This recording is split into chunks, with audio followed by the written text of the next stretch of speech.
If it's Friday night, oh yes it is. Strictly Sports. Hello friends, it's Anthony Florio here with you for what's going to be a shortened version of our show tonight. Um, I do apologize for the very lengthy delay here. Something happened on my end, but I'm just going to leave it at that. So Michael Fletcher will not be joining us because he has work commitments as usual. So I'm here with Michael Bullock, and just because of what happened on my end, you fans are not going to get cheated. That's not my style. I'm not going to be a disservice. So what we're going to do is we're going to get into some of the stories of this week.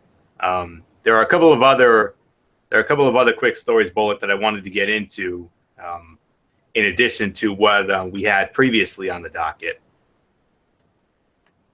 I want to save the UFC recap until next week when Michael Fletcher will hopefully be with us. So with that being said, we have two breaking news stories from this week that we're going to dive into very quickly. And what we're going to do is I'm going to reshuffle the docket a little bit. What we're going to do is we're going to get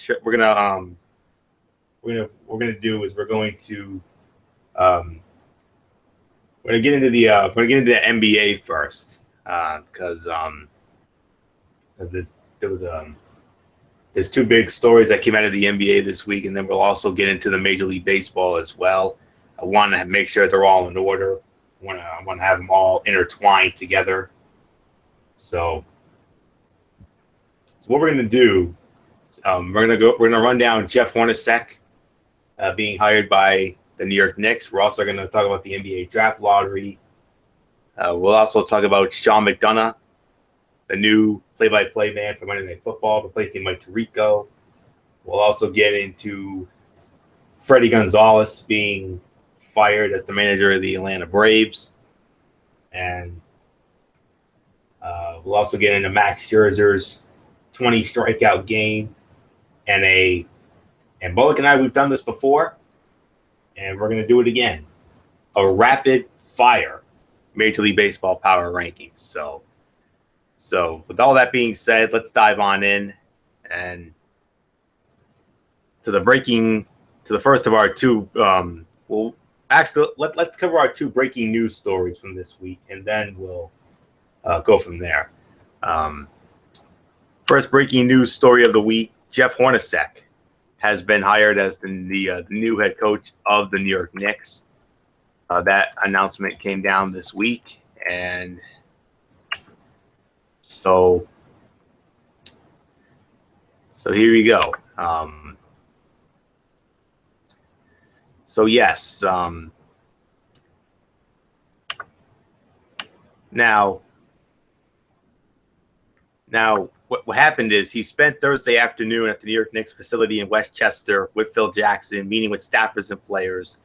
And at some point, Jackson and general manager Steve Mills offered Hornacek the head coaching job, and the two sides began negotiations. And in the culmination of a week-long process, Hornacek spent 6 hours interviewing with Phil Jackson on Monday in Los Angeles and had dinner with Jackson and Mills in Manhattan on Wednesday, when reports first surfaced that the Knicks were ready to choose Hornacek.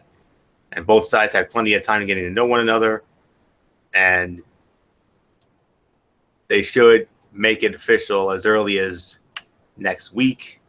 And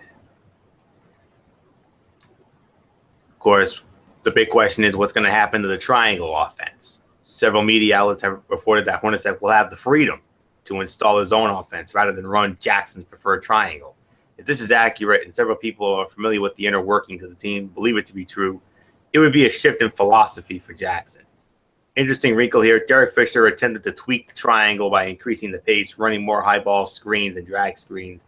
Jackson opposed that change, and it was ultimately cited as one of the primary reasons he fired Fisher in early February, when the Knicks were 23-31. So it's a bit surprising that Hornacek would get leeway that Fisher, who won 5 titles playing for Jackson's Lakers teams, were not afforded. Nonetheless, with Hornacek at the helm, it's fair to expect the Knicks to play at a faster pace, spread the floor, shoot more threes, and pursue more opportunities in transition, all traits of Hornacek's Phoenix Suns teams. Guess here is that the many Knicks players will welcome these changes. Many have grown weary of the triangle and the negative perception of the offense around the NBA per league sources. And what was going to happen with so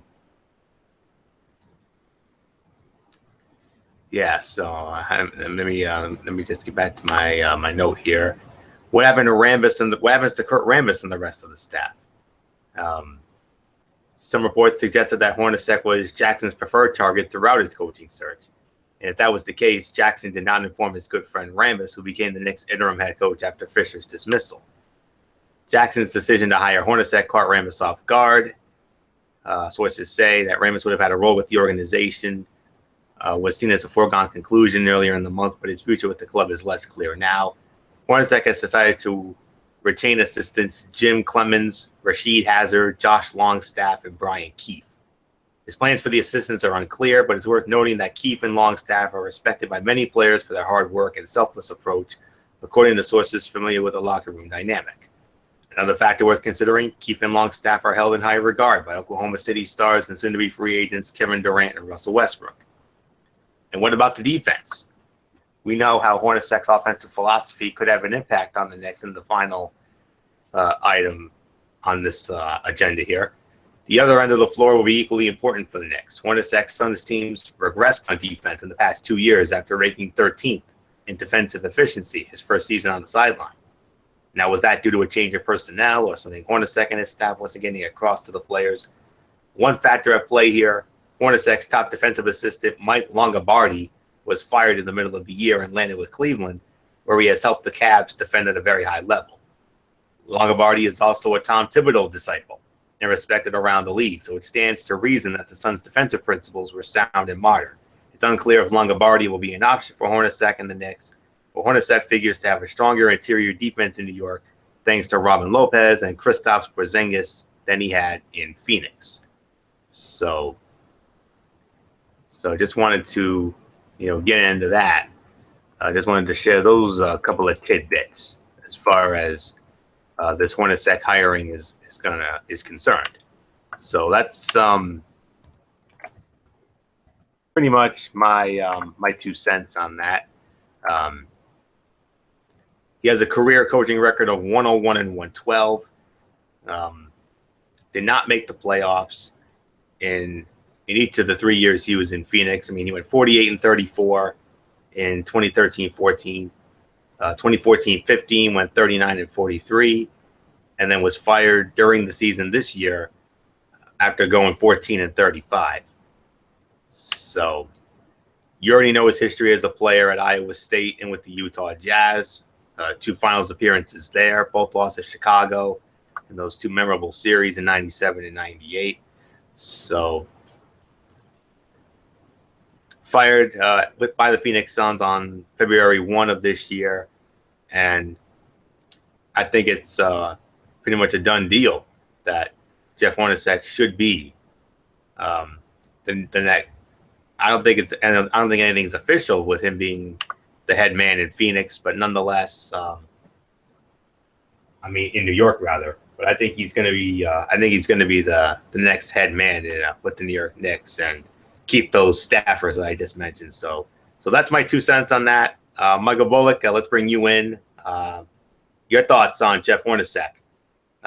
Very likely becoming the new head coach of the New York Knicks, and we'll try to put a condensed. We'll try to make it as condensed as possible here. So Bullock, it's all yours.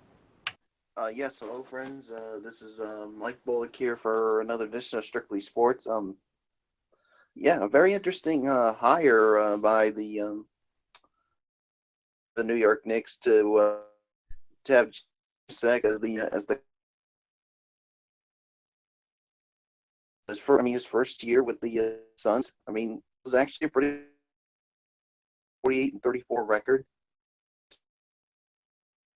but missed the playoffs, and he actually finished the runner-up as the coach of the year. Of course, losing to Greg Popovich. Then he went 39 and 43 in his second year, and then this past year was fired after an awful. it's going to be interesting to see how he coaches this Knicks team and how this offense is going to be run under his leadership. And yeah, you basically mentioned about his career as a player, so yes, but let's face it, I mean, a lot of work to do to a winning tradition. So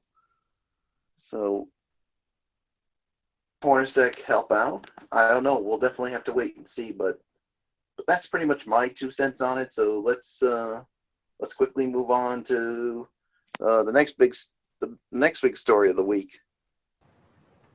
Next big story of the week: Freddie Gonzalez was fired as the manager of the Atlanta Braves. So, Michael Bullock, I know this doesn't come as a surprise, considering that the Atlanta Braves have the worst record in the league. And so I got to ask, do you think Fletcher's team handled things the right way, or do you think they should have let him finish out the year despite this horrific start, or what? I think they handled this the right way. I mean, they were getting off to such a terrible start under his a 9-28 start, and the Braves, they felt like that they needed to make a move. They had to get rid of him right away. And it's a damn shame. He was such a good manager. Of course, he was named the manager of the Braves back in 2010. Of course, succeeding Cox, and then didn't even make the season in his first 2 years as the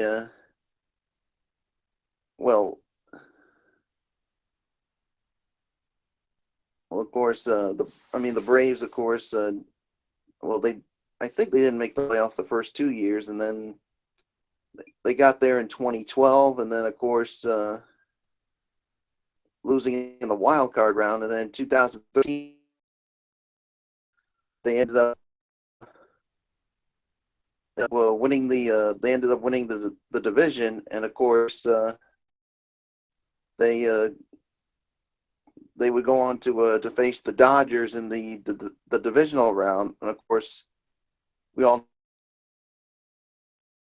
Dodgers ended up winning that series. So and ever since then it's been a tough go around for Freddie Gonzalez. And yeah, he basically before that he was basically he was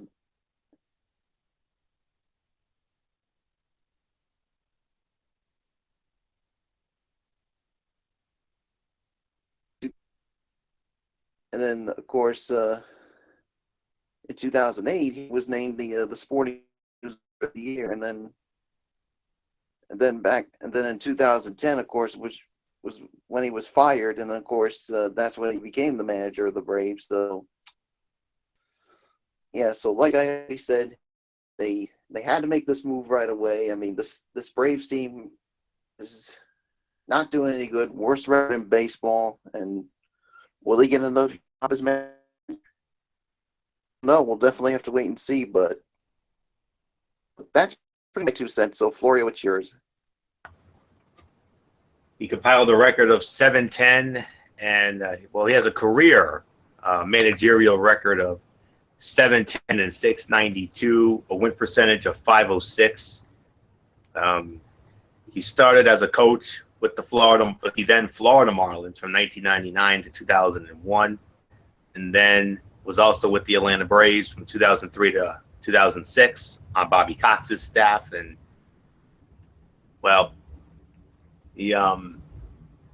he was signed by the New York Yankees after being their 16th selection in the '82 amateur draft. Spent 6 years as a catcher in the Yankee farm system, though never advancing above the AA level. After 2 years as a graduate assistant coach at the University of Tennessee, he began his managerial career in 1990, taking over the Miami Miracle of the Florida State League. Continued with the Miracle in the '91 until he joined the Florida Marlins organization in '92. chosen to be the first coach to instruct the Marlins prospects of the franchise, assigned to the Erie Sailors minor league team. He then coached throughout the Marlins organization, including a 97 stop as manager of the Portland Sea Dogs, the AA Eastern League affiliate of the Marlins, managed the Sea Dogs to a first-place finish in the Northern Division with a record of 79-63, moved to the big club in 99 as third base coach for the 99 and 2000 seasons. After leaving the Marlins, Gonzalez spent 2002 with the Braves Richmond affiliate and moved up to the Major League Atlanta club early in the 03 season. On October 3rd of 06, he was named the manager of the Marlins within hours of Joe Girardi being fired. Gonzalez was named as a coach for the 07 National League All-Star team, replacing Willie Randolph, who was undergoing shoulder surgery at the time. And after the 2008 season, Gonzalez was named the Sporting News Manager of the Year.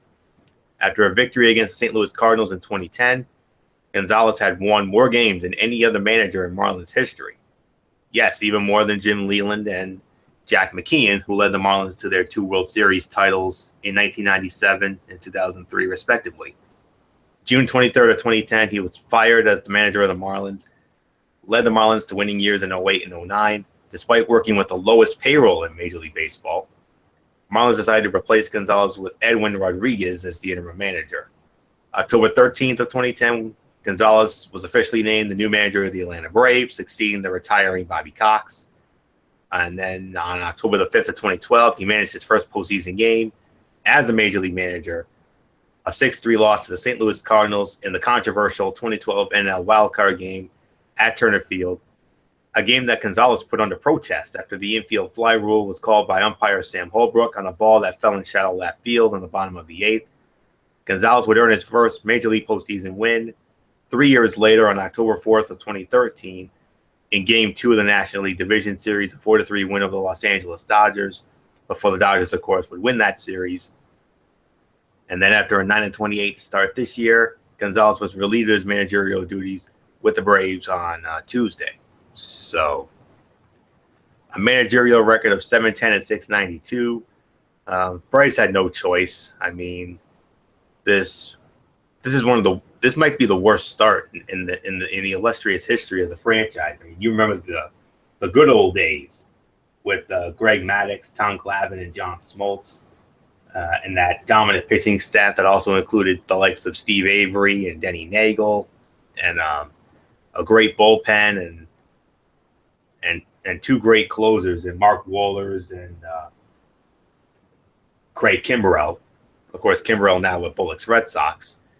And then a great offense with the likes of David Justice, Fred McGriff, and Otis Nixon and Terry Pendleton and countless others that made the Braves, so dominant in the 90s and into the early 2000s.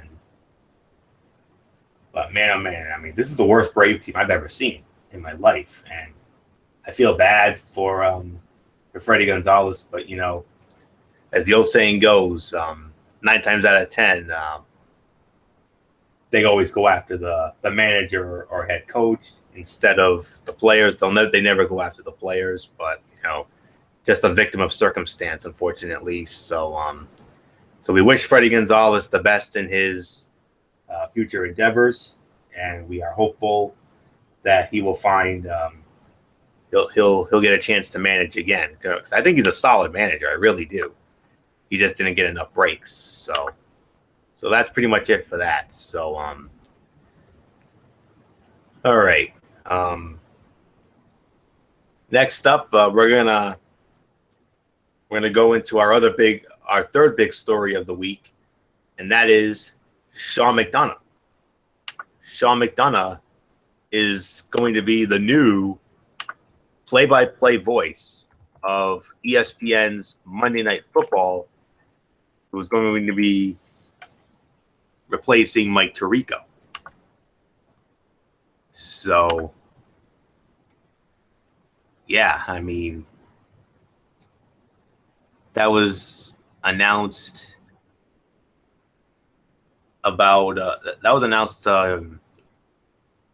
some time ago, and yeah, so I have found the official release, and So here you go. Sean McDonough, one of sports television's most versatile broadcasters, will be the new play-by-play voice for ESPN's Monday Night Football. He will work alongside analyst John Gruden and reporter Lisa Salters when the 2016 NFL season kicks off this fall. McDonough, whose broadcasting resume includes the World Series, NCAA Final Four, and the Olympic Games, has worked on major properties including college football, college basketball, and Major League Baseball in recent years. He has also called NFL games for ESPN Radio since 2013. He's been with ESPN since the year 2000, his second stint with the company being there previously from 1989 to 1995, recently signed a new extension, becomes just the fifth person to occupy the play-by-play position in the 46-year history of Monday Night Football, joining broadcasting stalwarts Keith Jackson, Frank Gifford, Al Michaels, and Mike Tirico, who called the past 10 seasons on ESPN. John Wildhack, Executive Vice President of Programming and Production, said, and I quote, "Sean is a premier play-by-play commentator who combines a signature voice with intelligence, passion, and humor, and he always brings out the best in his partners. Monday Night Football has a rich history and a bright future ahead with our new booth team of Sean and John." And McDonough, who will make his Monday Night Football debut at the Pro Football Hall of Fame game in Canton, Ohio on August 7th. He said, this is what he said, and quoting, "This is a dream come true. One of my favorite memories of my childhood was watching Monday Night Football with my dad, who I know is smiling down on me today. I am humbled and deeply honored to have the opportunity to be a part of the most iconic franchise in the history of sports television." And then John Gruden added, "I have met Sean and I am excited about the opportunity to work with him. Like me, he comes from a family of 3 boys. Passion for sports has been a way of life for him and his brothers. He's a seasoned pro who's called some of the biggest sporting events, including lots of football. I'm looking forward to getting started." McDonough joins Monday Night Football from the college ranks, where he has been a top play-by-play commentator on Saturday afternoon, ABC College Football, and ESPN's Big Monday ACC basketball games. McDonough recently called the NCAA Final Four for ESPN International, and he has also provided play-by-play for ESPN for Major League Baseball, NHL, tennis, golf, the College World Series, and other college sports. Prior to ESPN, McDonough was the television play-by-play announcer for the Boston Red Sox from 1988 to 2004. He also spent 10 years at CBS Sports when he was the network's lead college football play-by-play announcer from 1997 to 1999. As CBS's lead Major League Baseball broadcast voice in 1992 and 1993, he called the All-Star Game, the National League Championship Series, and the World Series. McDonough's other CBS assignments included a diverse array of sports: men's and women's college basketball, NFL, golf, U.S. Open tennis, and the Olympic Winter Games. In addition to Monday Night Football, McDonough will continue his ESPN college basketball assignments after the NFL season. Great hire for this. I mean, I absolutely love the hire. I mean, I've been a big fan of Sean McDonough's work since I was a little boy. And I know Michael Bullock is a big fan too, obviously, because, you know, he was the TV voice of his team, his beloved team, his beloved Boston Red Sox for a number of years on mainly on TV 38, you know, WSBK 38, the big TV station in Boston, where Red Sox games were a way of life. And I grew up watching those games, even though I may not be a diehard Red Sox fan like Bullock and everybody else here in New England. Me being a Yankee fan, obviously, but still, I like this hire because, you know, I've always loved his body of work. I mean, he's had some iconic moments. I mean, he had some iconic moments during his Red Sox days, including the final game of the 1990 season against the Chicago White Sox when I forgot who the Red Sox player was, but he made a diving catch for the final out of the game and clinched the old AL East for the Red Sox before they would get slaughtered by the Oakland A's in the ALCS. And then, of course, how about, of course, we'll never forget Game 7 of the 1992 NLCS. Francisco Cabrera, anyone? Francisco Cabrera, the base hit that scored David Justice and a gimpy, if you will, Sid Bream, who crossed home plate, and he let out the biggest safe call I ever heard. I mean, I still have memories of that running around in my mind. And then, of course, some other standout moments. An NCAA tournament game from 1998, the UConn Huskies against against Washington in an early round game. Remember when Rip Hamilton hit that shot at the buzzer to win that game? He went nuts on that. Awesome, another awesome moment.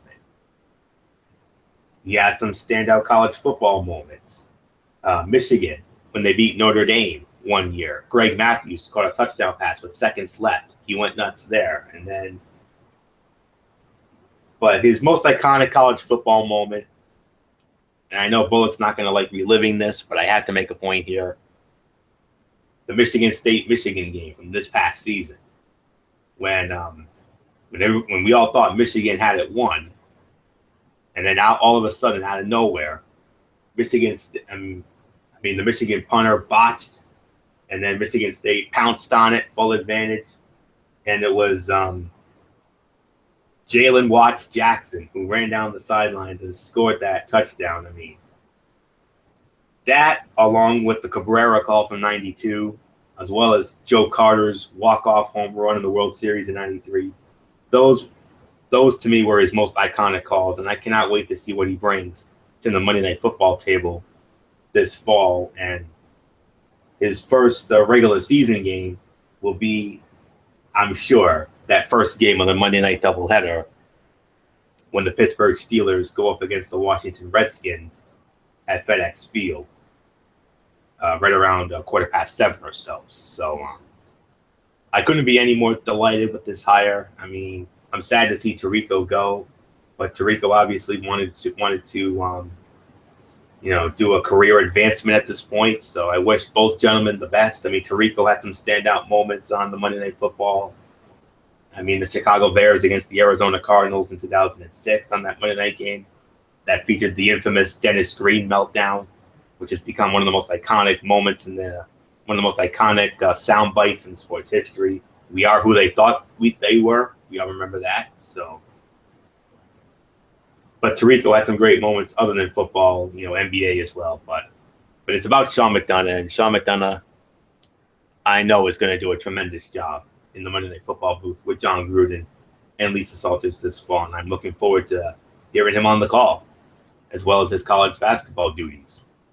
So that said, Michael Bullock, you grew up with this man, watching him, watching all those Red Sox games, on TV 38. And working with the Ren Dog.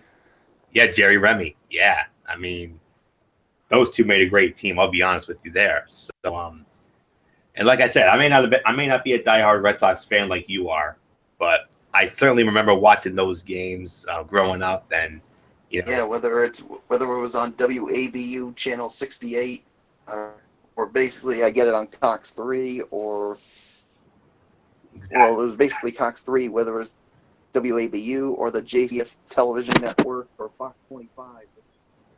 Yep.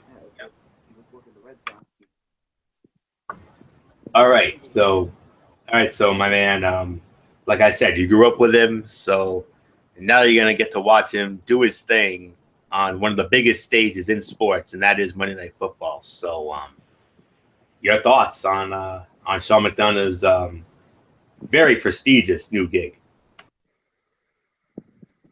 Yeah, really a good hire for ESPN. I mean, like you said, I mean, he's done so many great things in his career, whether it's like we just mentioned with the Red Sox, or of course calling World Series games.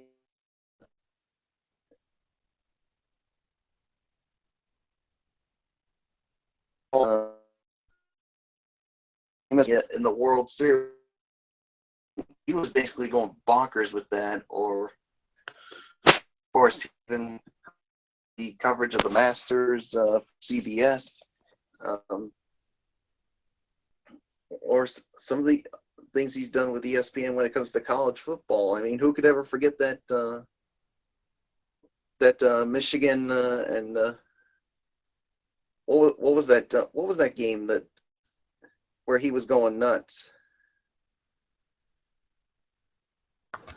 Which one are you talking about? The Michigan game, the Michigan football game. The one from this past season. You remember the Michigan State game? Michigan State. That's what it was. I was trying to remember. Yeah, where he was going nuts on that last play of the game. And boy, I mean, if he could do wonders like that. Imagine what he would do on Monday Night Football. Man, oh man. I mean, him working with John Gruden and Lisa Salters. So I think they'll do just fine with him as the commentator for Monday Night Football. So great hire there by ESPN, and who knows what else? I mean, what else to do besides Monday Night Football? I mean, but great hire here by ESPN. So let's move on, Florio.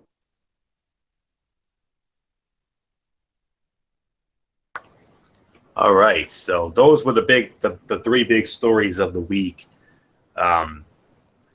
There are two other quick stories I want to get into before we do our rapid fire Major League Baseball power rankings that I strongly feel should be addressed this week. Max Scherzer. In a recent start, 20 strikeouts. I mean, just amazing when you think about that. I mean,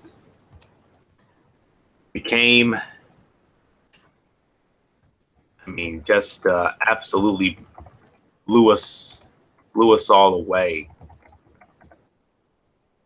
So it was on May 11th. Yeah, it was on a Wednesday night, May 11th, when Max Scherzer became only the fourth pitcher in Major League Baseball history to record 20 strikeouts in a game. And it came in a 3-2 win against the Detroit Tigers in an interleague game at Nationals Park. Scherzer becomes just the fourth pitcher to strike out 20 batters in a 9-inning game. Roger Clemens did it twice with the Boston Red Sox on April 29th of 1986 against the Seattle Mariners at Fenway Park, and then again on September 18th of 1996 at the old Tiger Stadium against the Detroit Tigers. And then Kerry Wood did it May 6th of 1998 with the Chicago Cubs against the Houston Astros at Wrigley Field. And most recently, Randy Johnson of the Arizona Diamondbacks, May 8th of 2001 at Bank One Ballpark, which is now known as Chase Field, in a game against the Cincinnati Reds. And, of course, the Diamondbacks, of course, went on to win the World Series just 6 months later in that epic World Series against the New York Yankees. So, Bullock, before I toss it up to you to get your thoughts, before I do that, I just want to. What I want to do is just pull up the stat line from this unbelievable start. Complete game, allowed 2 runs on 6 hits. He gave up 2 home runs, but that's okay. No walks and 20 strikeouts. That improved his record to 4-2. Of course, he lost his last start on Tuesday against the New York Mets. Went 6 in the third innings, allowed 2 runs on 3 hits, had 3 walks, and had 10 strikeouts in that game. So, back-to-back double-digit strikeout games for Max Scherzer, who is right now 4-3 with an ERA of just over 4.01. So Bullock, now that I gave you the schematics, Michael Bullock, I'm going to start it with you. Your thoughts on Max Scherzer's epic 20 strikeout game against the Detroit Tigers back on May 11th. All I can say is, I mean, what a performance by Max Scherzer. I mean, we've seen him pitch some really really good games in the past, but for him to accomplish something like this, I mean, that was very impressive. I mean, 20 strikeouts. I mean, it's a rarity you see this in Major League Baseball. I mean, yeah, I mean, we talk about some of the other pitchers who have done this. Of course, Kerry Wood has done it. Roger Clemens has done it twice. And how ironic that he does it against his former team, the Detroit Tigers, that he took to the postseason a couple of times. Of course, the 2012 World Series, and of course the 2013 postseason, of course, where of course they lost to my team, the Boston Red Sox, and of course he did pitch with them for the Tigers, of course, until he went to the Nationals in 2015. So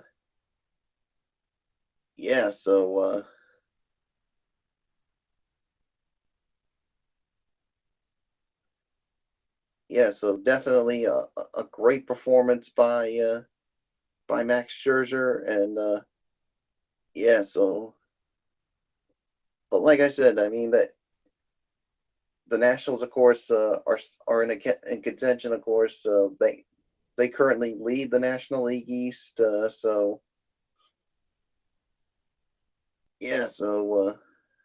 hopefully he'll continue to pitch well for them. So congratulations to Max Scherzer on the 20 strikeout performance. So so there's really nothing more to say. So Florio, your thoughts on this unbelievable performance?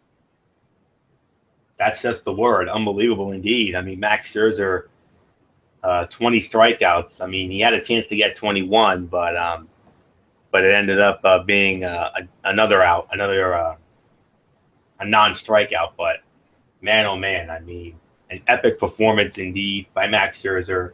Complete game, allows 2 runs on 6 hits, gave up a couple of home runs, but no walks. That's a big deal.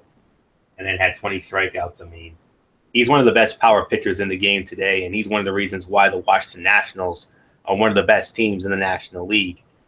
And that pitching staff is already loaded. I mean, with him and Steven Strasburg, who just signed a big extension recently, as well as Gio Gonzalez, who's coming off a very solid start in his last outing against the Mets in that great series this past week. I mean, just incredible. I mean, and now he joins the likes of Roger Clemens, who did it twice. We know he's not going to be a Hall of Famer, obviously, because of the whole steroid thing. Kerry Wood, who didn't have that much, whose career was not all that stellar, but of course we'll always remember his great year that he had in '98 with the Chicago Cubs. And then of course Randy Johnson, who is a Hall of Famer, and rightfully so, because he was never linked to steroids. He did it the right way with the Mariners and the Astros, and even in that disastrous season he had with my Yankees in 2005. I mean, and of course Randy Johnson, Hall of Famer, got a World Series ring in 2001 with the Arizona Diamondbacks.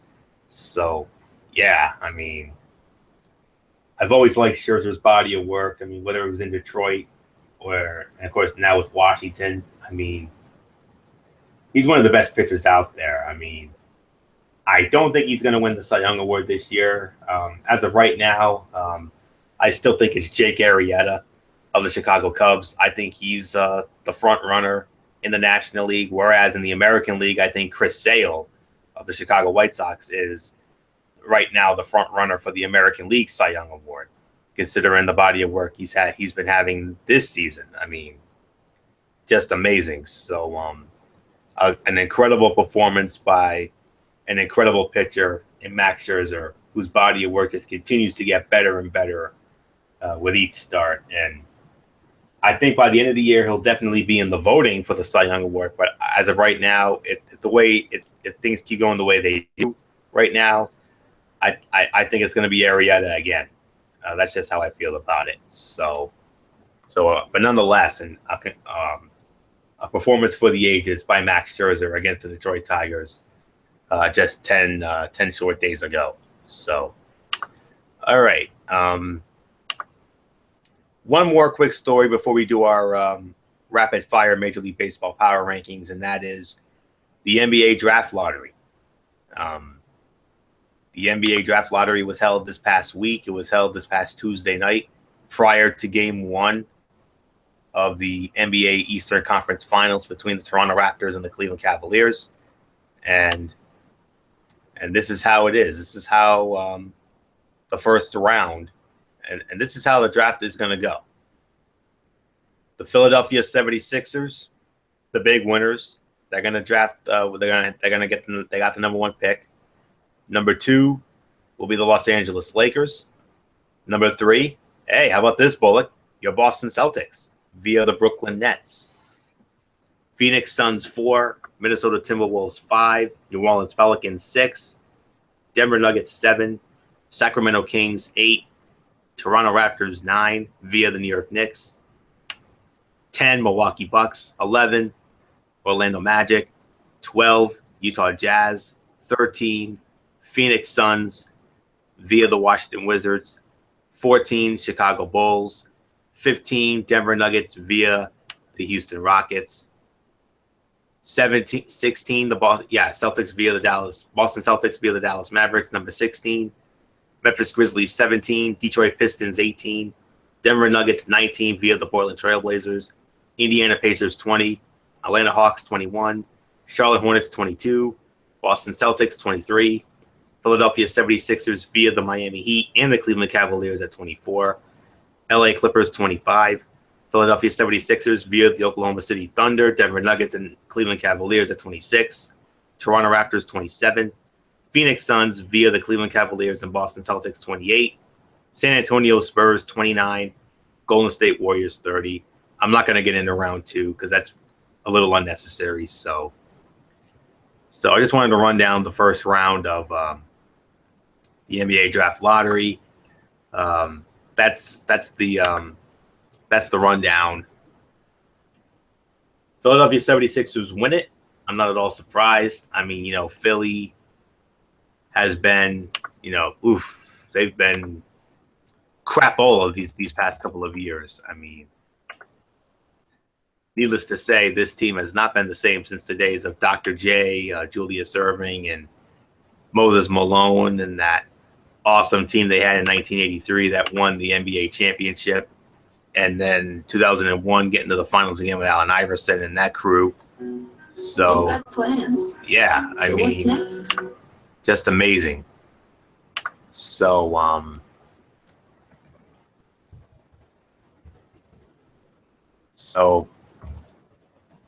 Philadelphia was just awful, like I said. This past season, I mean, it's just been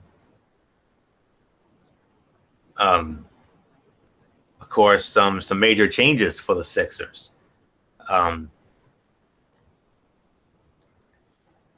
were 1-30. They started the year 1-30, and then went 7-25 following a trade. They traded 2 second-round draft picks to the Hornets, to the Pelicans rather, in return for Ish Smith. On March 1st, Sixers were 8-51, missed the playoffs for the 4th year. Sam Hinkie resigned on April 6th of this year, and then Brian Colangelo was named president of basketball operations. And go figure, he must have had the Midas touch because they got the number 1 pick, and so that's definitely going to be a boost, a step in the right direction for this team, and a team that this past season finished 10-72 this past season. I mean, they haven't been to the playoffs since the lockout shortened season of 2011 and 2012, when they upset the Chicago Bulls in the first round. Well, it wasn't really much of an upset once Derrick Rose went down with that devastating injury. And then they went down in the second round in a very good 7-game series against Bullock Celtics. Last 4 seasons, they were 34-48 the following year, 2012-13. And then the last 3 years, they have just been absolutely awful. 19-63 in 2013-14, 18-64, 2014-15, and then this past year, 10-72. Wow. So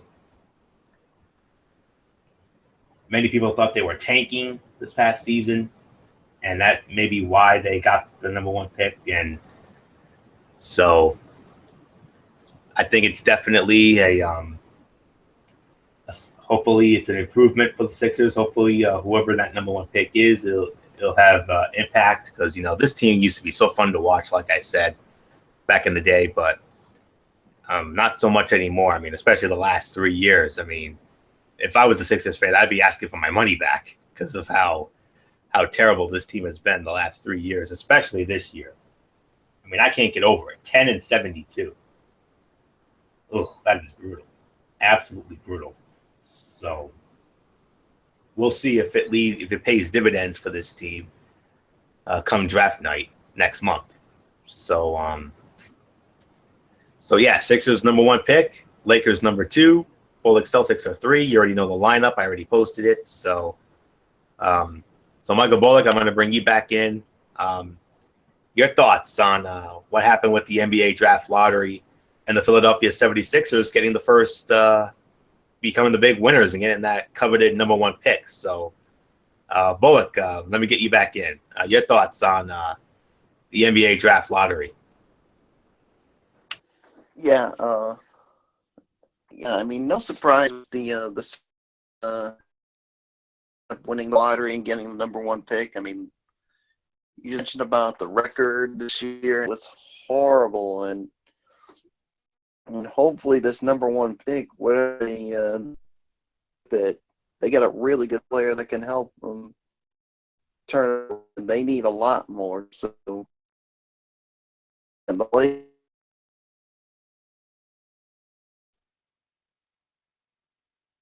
and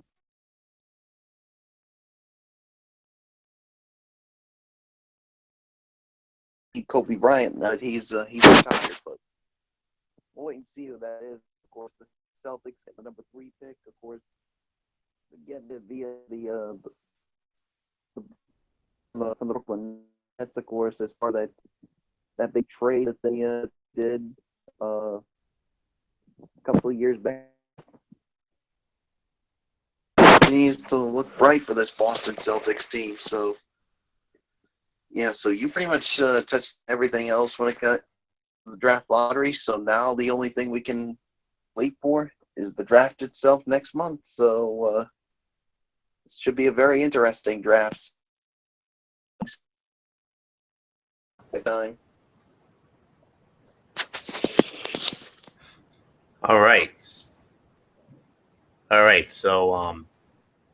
So with that, there's only one order of business left, and that is the rapid fire installment of the Major League Baseball Power Rankings. I mean, I think we pretty much covered everything else that we needed to cover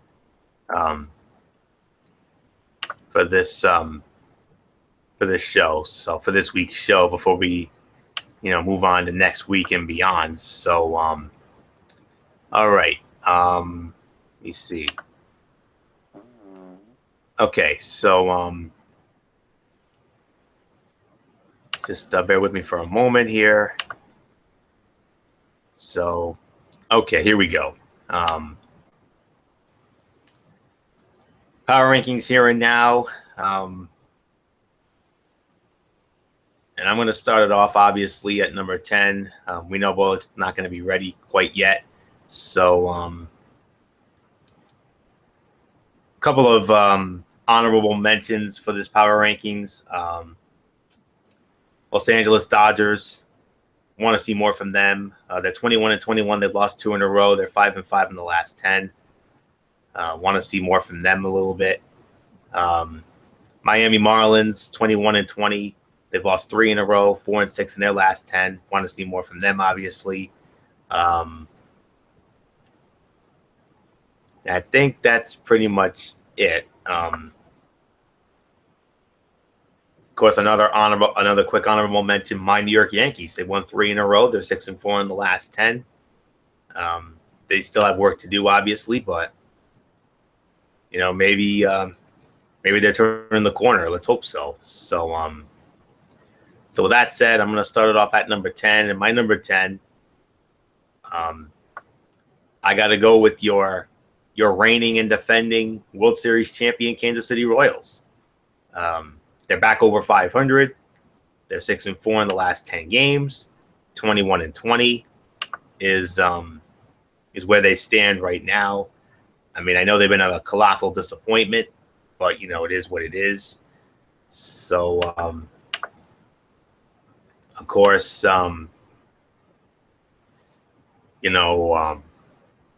looking back, I mean, a major downfall recently. They lost 3 out of 4 to my New York Yankees at Yankee Stadium, which I couldn't believe. I mean, that's definitely going to be the signature mark for the Yankees this year, no question. But they did rebound nicely, took 2 out of 3 from Fletcher's Braves, and then took 2 out of 3 games from Bullock's Red Sox.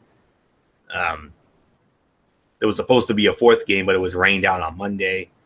Played a day-night doubleheader. They split it. And then tonight, they took care of the White Sox 4-1.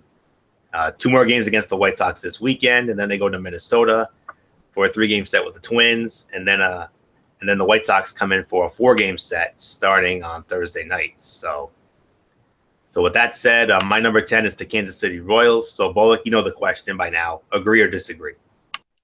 Yes, I got the Kansas City Royals as my number 10, and yeah, they've really bounced back after that poor start, but hopefully they can continue their winning ways. So there's really nothing more to say. So Kansas City is number 10. So let's move on to number 9. Keep in mind, this is our first power ranking since the April 29th edition of Strictly Sports, because, the last 2 weeks before, May 6th, of course, was our NFL draft recap show. And then last week we had that special Friday night edition of the Wrestling Forum, which went over so well that Derek decided that we're going to have another Friday night Wrestling Forum show sometime next month. I just hope it's not June 3rd, because that clashes with a very big commitment that Michael Bullock's going to have, which we're going to get into on our future shows. So just going to leave it at that. Hopefully it'll be the 10th, 17th, or the 24th. So I know we'll work it out. So, all right, back into this now. So I said they were number 10, the Royals. Number 9, a team. Here's another team that got off to a slow start, but they've turned the corner recently to get back over 500 and has done enough in my mind to get back in the good graces of the power rankings, and that is the St. Louis Cardinals. I'm going to go with them at number 9. Yeah, they lost tonight to the Arizona Diamondbacks, but they're still 6-4 in the last 10 games, 22-20 record overall. I'm not gonna really get into what they've done the last couple of weeks, because that's a little bit too much to get into. I'll just do what they've done in the past week. They lost 2 out of 3 to the Los Angeles Dodgers. Rebounded nicely by taking 2 out of 3 from the Colorado Rockies before losing tonight 11-7 to Arizona. They have 2 more games against the Diamondbacks this weekend, including the Fox Sports 1 Saturday game of the week today at 4 o'clock. And then they will host a very huge 3-game series against Matt Ward's Chicago Cubs starting Monday night. And then next weekend, they go up to Washington for a 4-game series with the Nationals starting on Thursday night, including a Saturday night game on Fox next Saturday night. So we'll see how that goes. But right now, the St. Louis Cardinals are my number 9. So Bullock, agree or disagree with that? So yeah, I mean, I gotta go with the St. Louis Cardinals as well. I mean, yeah, this is a team that's struggled, but like you said, they're starting to get on the winning ways, especially after. Well, even though a loss to the Diamondbacks did hurt a little bit, but still, I mean, I like what I've seen from them lately. So there's really nothing more to say.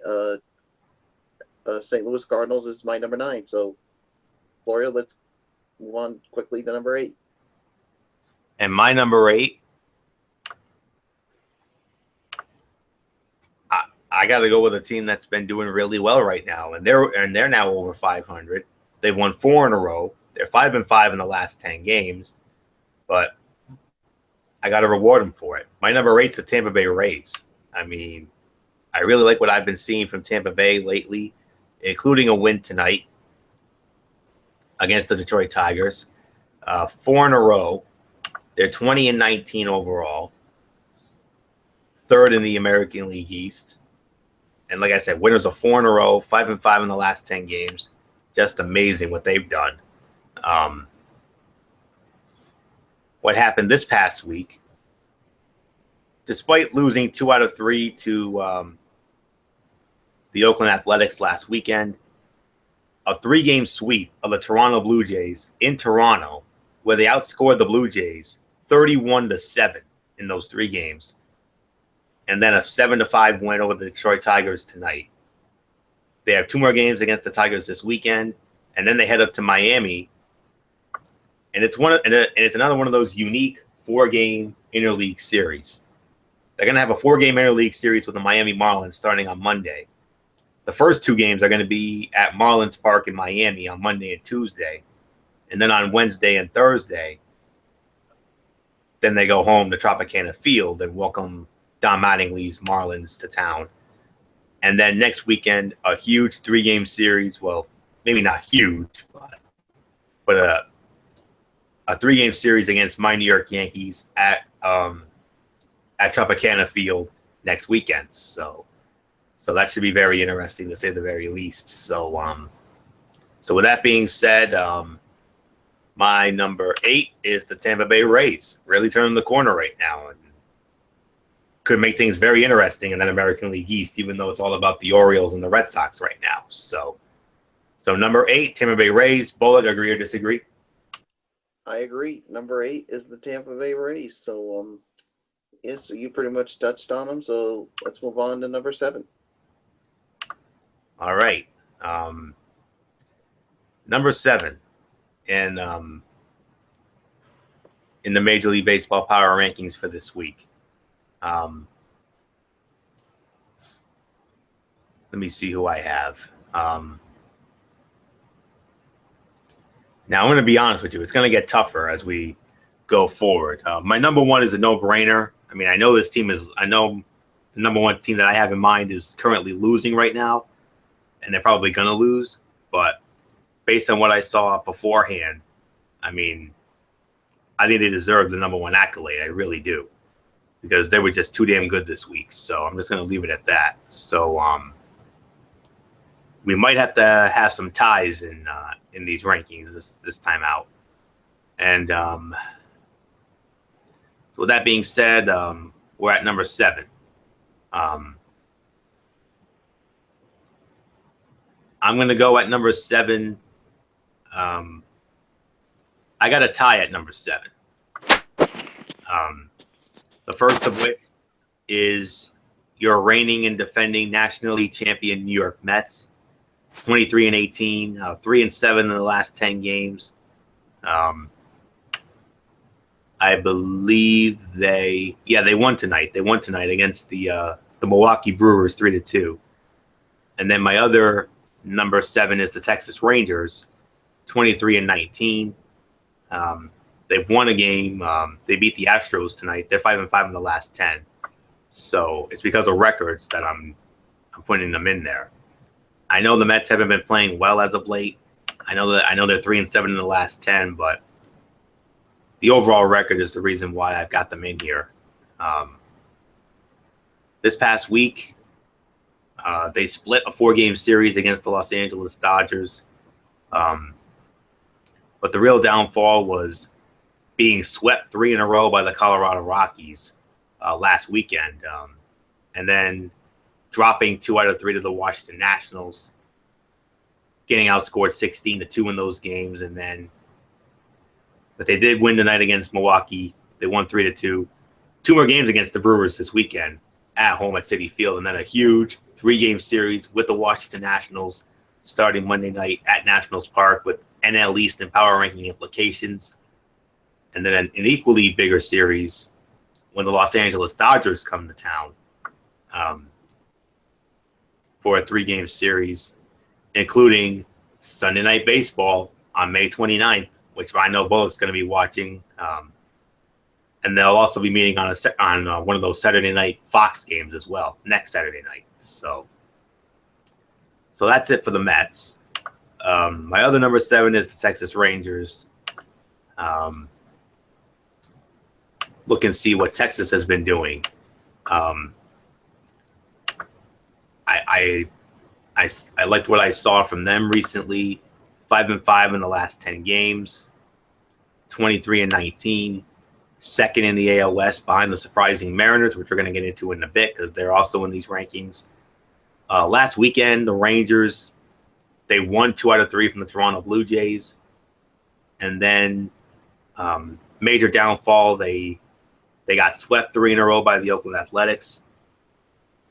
Got outscored 19-7 in those 3 games before they bounced back with a 2-1 win against Houston tonight.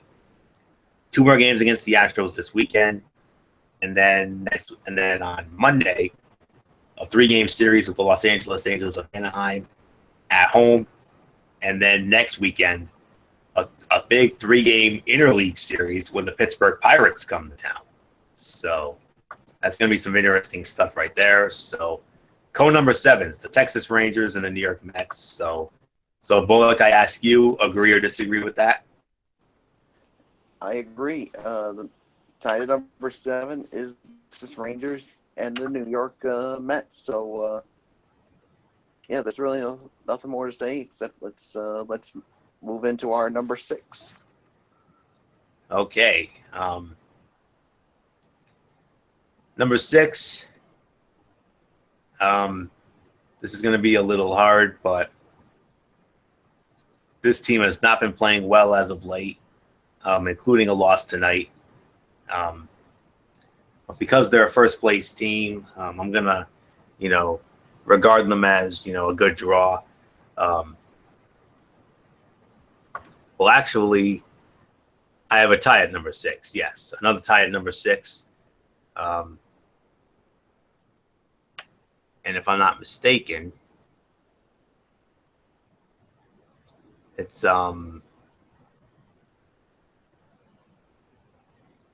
yeah. Oh, actually, no. It's a standalone number 6. Standalone number 6 in these rankings, and that is the Chicago White Sox. Chicago White Sox are number 6, 3-7 in the last 10 games. Lost to the Royals tonight. And last weekend they lost 2 out of 3 to my New York Yankees at Yankee Stadium, and then lost 2 out of 3 to the Houston Astros, and then lost to the Royals tonight, 4-1. 2 more games against the Royals this weekend, and then a 4-game series with the Cleveland Indians, including a day-night doubleheader on Monday. And then next weekend, that big 4-game series with the Kansas City Royals at Kauffman Stadium. So one thing of note, Chris Sale. I mean, what can you say about Chris Sale? I mean, Chris Sale right now is to me the front runner for the American. I know it's way too early, but he is to me the front runner for the American League Cy Young Award, when you're 9-0 and it with an ERA of 1.58, I mean, just absolutely incredible what he's been doing this year and holding opponents to a 163 average. I mean, that's going to get it done. That's the only bright spot they got going right now. But other than that, I still like their overall body of work enough to put them in. So my standalone number 6 is the Chicago White Sox. So Bullock, do you agree or disagree with that? I agree. My number 6 is also the Chicago White Sox. So nothing more. Let's move on. Top 5 now. Yeah, and this is where it's going to get tough, obviously, because we got a lot of good teams in there playing very well right now, including one team that's been on an absolute tear right now, whose body of work has been really impressing me as of late, who I think honestly should be in the top 3 as far as I'm concerned, based on their overall body of work recently. So getting into the top 5. At number 5, I believe there will be yet another tie. Yeah, shocking, I know.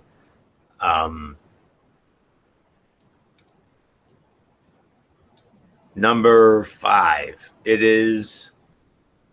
I have a tie at number 5. Yeah, shocking, I know. And it's 2 teams that are playing both well right now. Almost identical records. Both teams are 6-4 in their last 10 games. Both lost tonight, but their overall body of work is still good enough as far as I'm concerned. So my number 5s are your Boston Red Sox, Bullock, as well as the Philadelphia Phillies. Those are my number 5s. Started off with Bullock's Red Sox. I mean, they did lose tonight to a certain hot team right now, who I think should be in the top 3, like I said, when you think about the body of work that they've been putting together as of late. You look at the Red Sox recently, they won 3 out of 4 from the Houston Astros and did so in impressive fashion. They did lose 2 out of 3 to the Royals, and then they did lose tonight to the Indians 4-2. They have 2 more games against the Indians this weekend. They're off on Monday, and then a 3-game interleague series with the Colorado Rockies. And I know what you're thinking, Red Sox fans. You're thinking 2007 World Series. You're going to conjure up those memories. I know both damn sure will be when the Rockies come to town starting on Tuesday. Especially since I have the 2007 World Series collection with all 4 complete games of it. Oh, what a shock. I'm not at all surprised to hear that, considering that you have all these collections. And, of course, the World Series itself. And then next weekend, a 3-game interleague series with, a 3-game series with the AL East series with the Toronto Blue Jays at Skydome / Rogers Center, whatever you want to call it. So yeah, I mean, the Red Sox were really heating up at Fenway Park. I mean, it was especially in a 3-game series with the Oakland Athletics when they outscored them 40-15 in those 3 games. And they had scored 10-plus runs in 4 straight games, those 3 games, and then the first game of the Houston series when they beat them 11-1. And then they put up another 10 spot on Sunday in a great game against the Astros. And then the only downfall is they did lose 2 out of 3 to KC, and then they did lose to Cleveland, but Cleveland's been on a tear as of late, a major tear. Playing like that team that I said was going to be a wild card team when we did our Major League Baseball preview recently. So I'm starting to look like a genius right now. So the Boston Red Sox are my first number 5. My other number 5 is the Philadelphia Phillies. I mean, 24-18. They're also 6-4 in their last 10 games. This past week, they took 2 out of 3 from the Cincinnati Reds before they took another 2 out of 3 from the Miami Marlins. But they did lose to Fletcher's Dud Braves 7-1 tonight. 2 more games against the Braves this weekend, and then they go up to Detroit for a 3-game interleague series against the Detroit Tigers starting Monday night. They're off on Thursday, and then a big 3-game series with Matt Ward, Chicago Cubs at Wrigley Field next weekend, which should be very interesting to say the very least. So, number 5's Boston Red Sox, Philadelphia Phillies. Bullock, agree or disagree with that?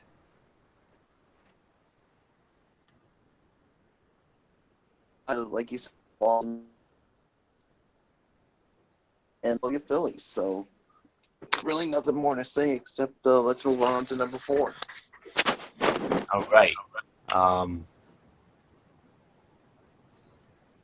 Number 4, I believe I have a I think I have like I said, there's going to be a lot of ties here because, like I said, some teams that are playing really good ball as of late that really need to be considered. So,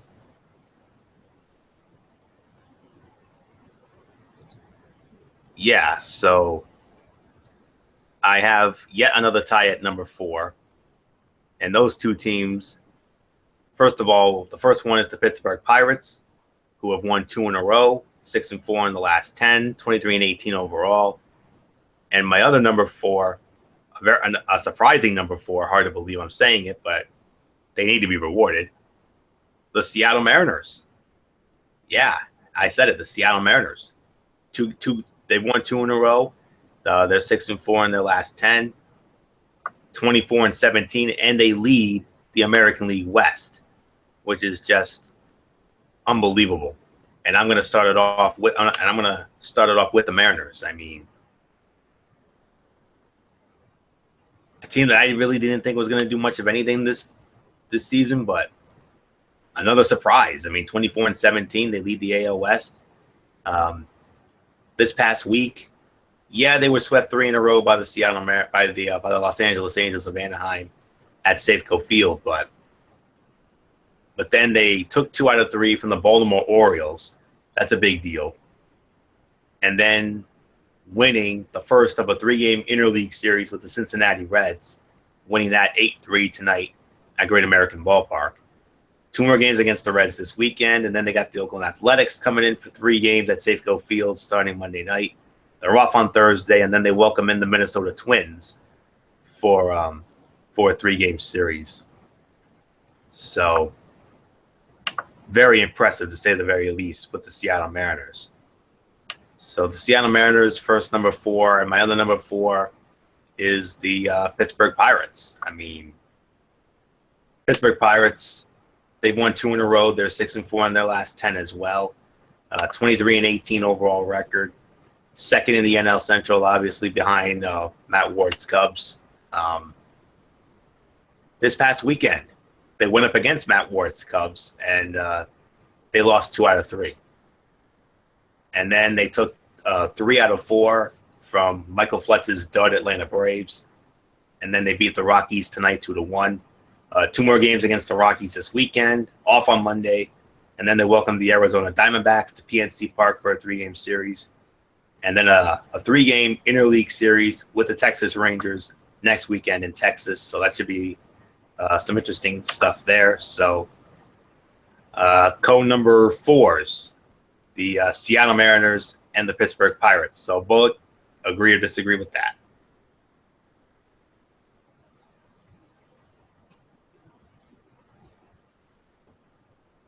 Bullock, agree or disagree? Oh yeah. Sorry about that. I forgot to unmute my mic. So Seattle Mariners and Pittsburgh Pirates, I agree, are my number 4. So that being said, let's just move on to the top 3. Yeah, top 3. Well, 1 and 2 are going to be standalones because of the fact that they're the 2 hottest teams in the game right now. 1 won tonight, and the other, of course, the other one lost, but I think their overall body of work beforehand is good enough for me. So So so yes, this will be yet another tie, but I'm pretty sure this is going to be the last tie. And it's not often this happens, but I have a three-way tie at number 3. 3 ways. First is the Baltimore Orioles. Despite well, they won tonight, so so that really needs to be updated. I'm sure they'll update the standings soon enough. Baltimore Orioles, first number 3. Second number 3 is the Washington Nationals. And my other number 3, Matt Ward, Chicago Cubs. And I'm going to start it off with Ward's Cubs. Despite having the best record at 28-11, they're 5-5 in the last 10 games. And let's see what Ward's Cubs have been doing. They took 2 out of 3 from the Pittsburgh Pirates last weekend, and then very uncharacteristically lost 2 out of 3 to the Milwaukee Brewers of all teams. But then they rebounded nicely by cooling off a red-hot Giant team, winning tonight 8-1. 2 more games against the Giants this weekend at AT&T Park before a big 3-game series with the St. Louis Cardinals at Busch Stadium. Off on Thursday, and then back at it next weekend with a big 3-game series against the Philadelphia Phillies at Wrigley Field.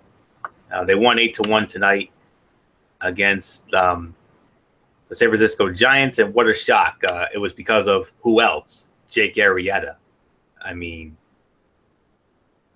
who continues to add to his National League Cy Young Award season, because I still think he's going to be the favorite now. Arrieta, 1 run on 4 hits and 7 innings of work with 2 walks and 8 strikeouts. Improves to 8-0 with an ERA of 1.29. Unreal. It's needless to say, if he keeps this up, which I think he's going to, he's most certainly going to win the NL Cy Young Award for a second consecutive year. Could you imagine what the Baltimore Orioles must be thinking right now? Because he was on the Baltimore Orioles. Indeed, he was. And must be thinking right now, they were like, we let him get away. Yeah, you know, they were of the mindset of, oh, he's it's almost like what the Authority was doing with Daniel Bryan. Remember when they were calling him? Because they were I mean, he was like 50-50 with them, and they were like, you know what, he's not going to be anything. We're going to get rid. We'll just let him walk and sign with someone. He's not going to amount to anything. I mean, it's just like I said. It's just like what the Authority did with Daniel Bryan. You know, when they called him a solid B player, not an A+ guy.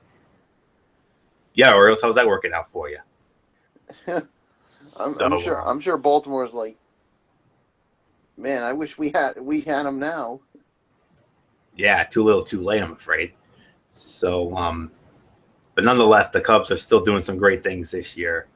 They've taken a step back, and that's why I got to drop them down to number 3 this time around. My other number 3 in this impressive 3-way tie is the Baltimore Orioles. Speaking of, you know, the former team of Arrieta. 24-15, or I'm certain. Well, actually, it's now 25-15 because they won tonight against the Angels. As they battle for first along with Bullocks Red Sox. Orioles this past week, they took 3 out of 4 from the Detroit Tigers. They did lose 2 out of 3 to the Seattle Mariners, but they did bounce back with a 9-4 win over the Los Angeles Angels of Anaheim in Anaheim tonight. 2 more games against the Angels this weekend, and then they're off on Monday before they go up to Houston for a 3-game series with the Astros at Minute Maid Park. And then next weekend, they go up to Cleveland for a big 3-game series with the Indians at Progressive Field, formerly Jacobs Field. So, so Baltimore continuing to impress me. So I like their body of work. So it has been updated 1 in a row, 7-3 in the last 10. So really liking what I'm seeing from the O's. And my final number 3 is the Washington Nationals. 3 in a row, 6-4 in the last 10, 26-16. They lead the NL East. And this past week, They split a 4-game series with the Miami Marlins, which included a day-night doubleheader last Saturday. And then they won 2 out of 3 from the New York Mets, outscoring them 16-2 in those 2 games, and then defeating the Marlins tonight 4-1 in Miami. 2 more games against the Marlins this weekend before they have the Mets coming in for a big 3-game series with NL East and power ranking implications on Monday night. And then next weekend, a 4-game series with the St. Louis Cardinals, Thursday to Sunday. Should be very interesting, to say the very least. With the Nats having 2 more games in Miami and then a huge 7-game homestand.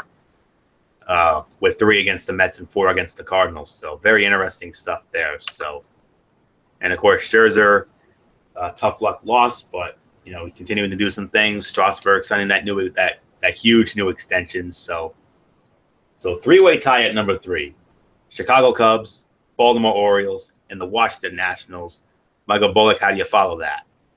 I don't know how you do it, but I do agree. Baltimore Orioles, Chicago Cubs, and Washington Nationals are my number 3 as well. So, yeah, so there's really nothing more to say except let's move on to number 2. And I think I'll actually take this one. All right, go for it. All right. My number 2 is another team that's been on a roll as of late, and that is the Cleveland Indians. The Cleveland Indians are my number 2 as well.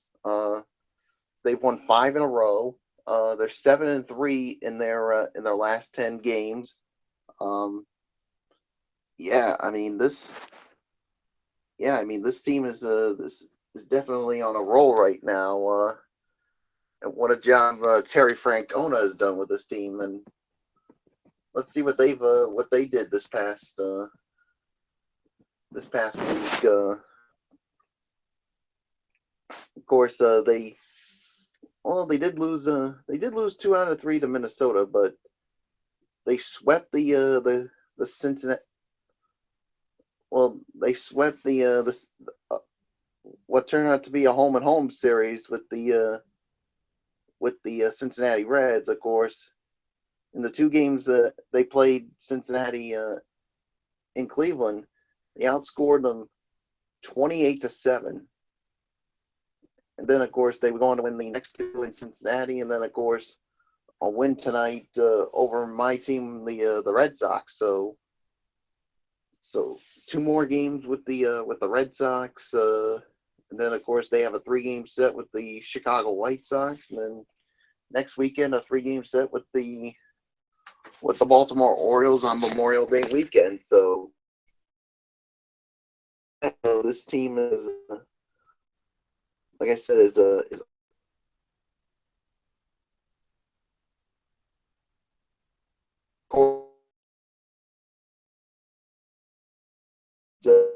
saw it from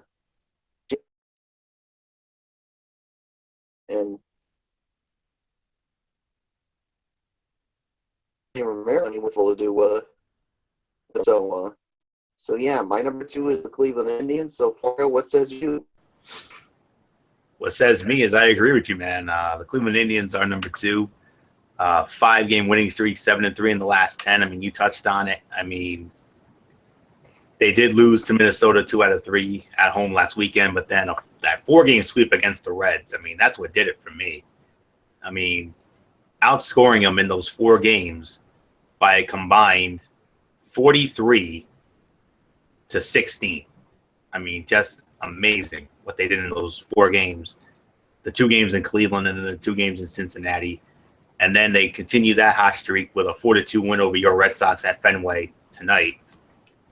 Like Bullock said, they have 2 more games against the Red Sox at Fenway this weekend. And then it's actually a 4-game series with the White Sox, including a day-night doubleheader on Monday against the White Sox. There's a day-night doubleheader on Monday, so that's why it's a 4.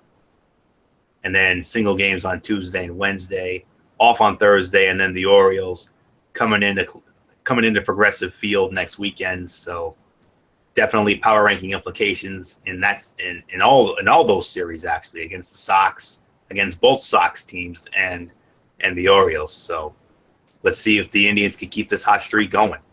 So so with that, the Cleveland Indians are my number 2. So with that, let's go to number 1. I know they lost tonight, but I don't care because they were the hottest team, and I felt they were the best team this past week. Despite the loss tonight, my number 1 is still the San Francisco Giants. I mean,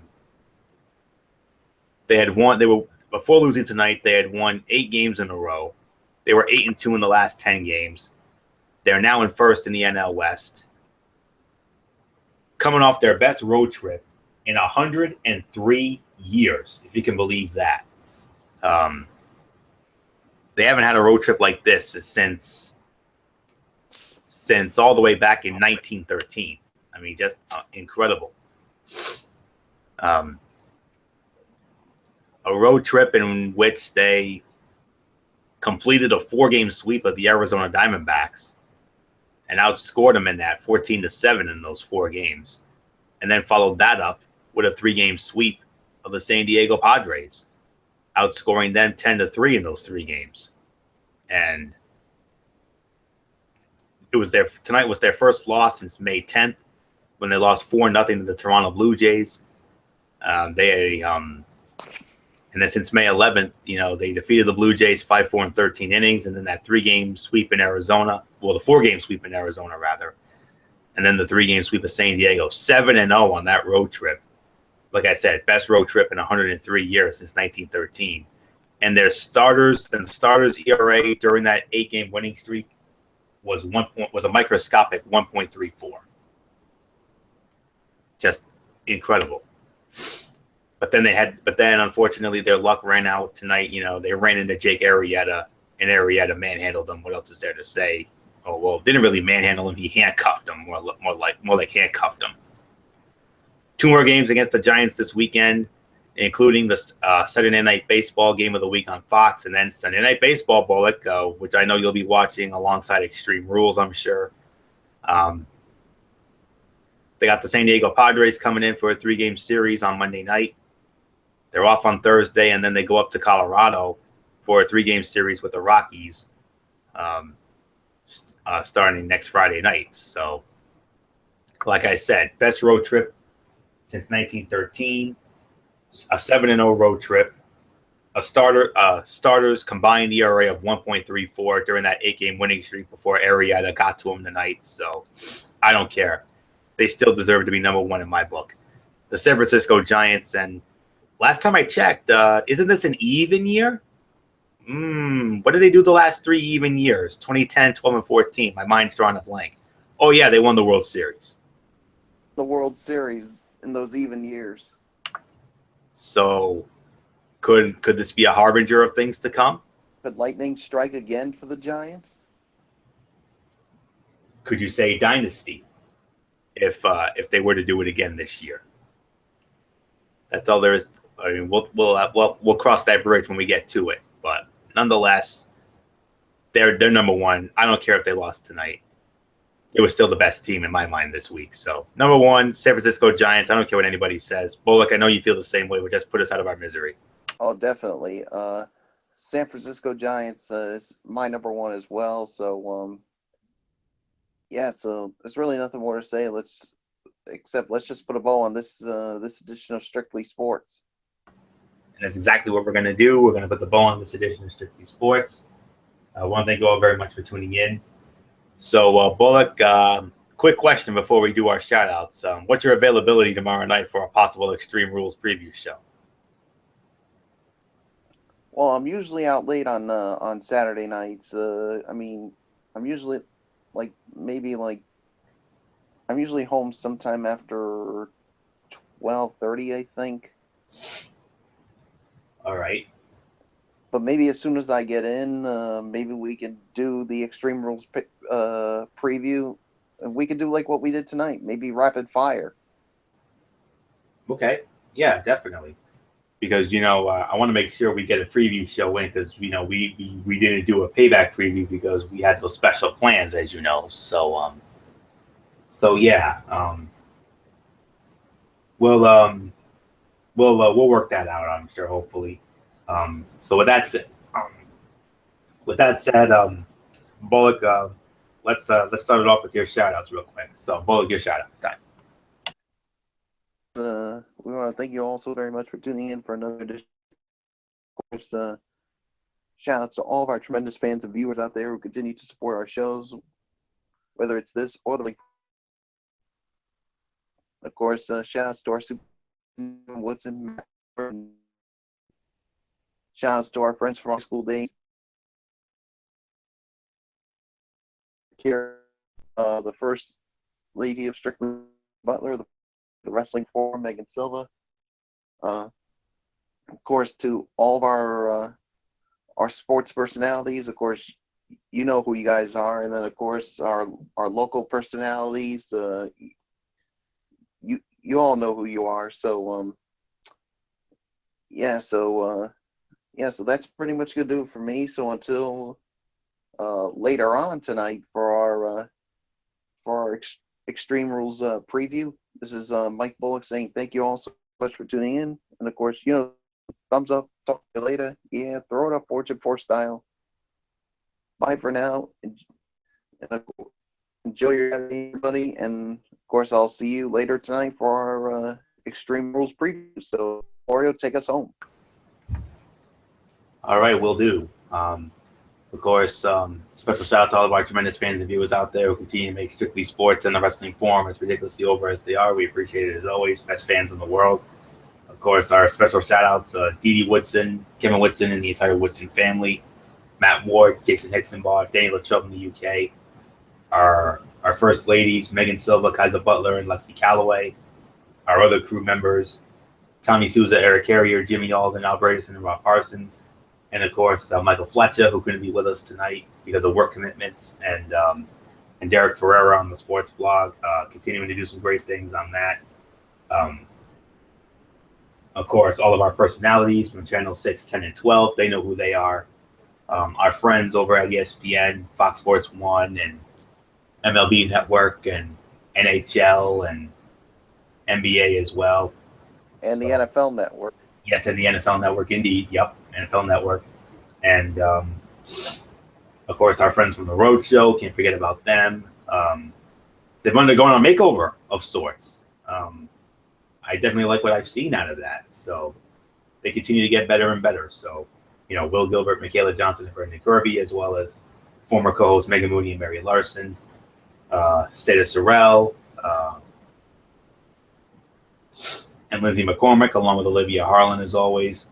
And last but certainly not least, my church family at Oasis Grace Ministries on 464 Silver Spring Street in Providence. And an unbelievable service last Sunday, just amazing.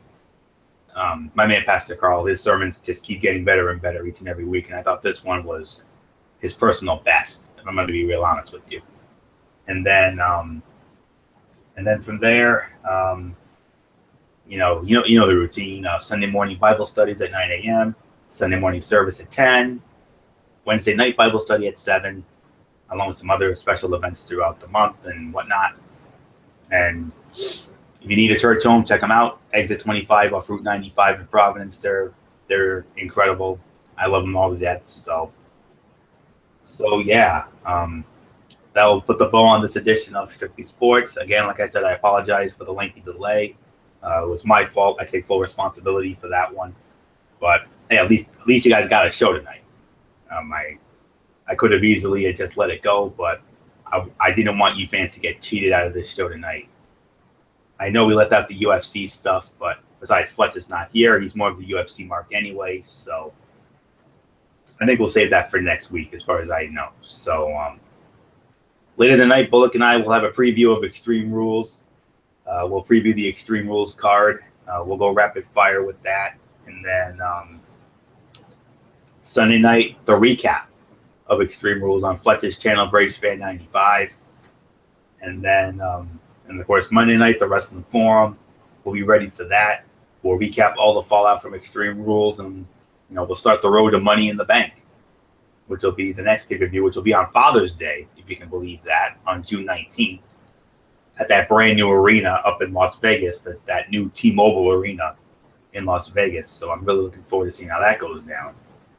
And then next Friday night, Strictly Sports. And I promise I'll be on time next week. So I do apologize for that. I had a very long day today, so that's the main reason why we had the late start tonight. But hey, at least we still had a show tonight. So wanted to make sure you wonderful fans out there did not get cheated. I know Derek said the show was canceled, but I didn't care.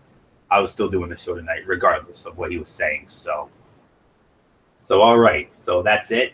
So that will put the ball on this edition of Strictly Sports. Thank you all so very much for tuning in.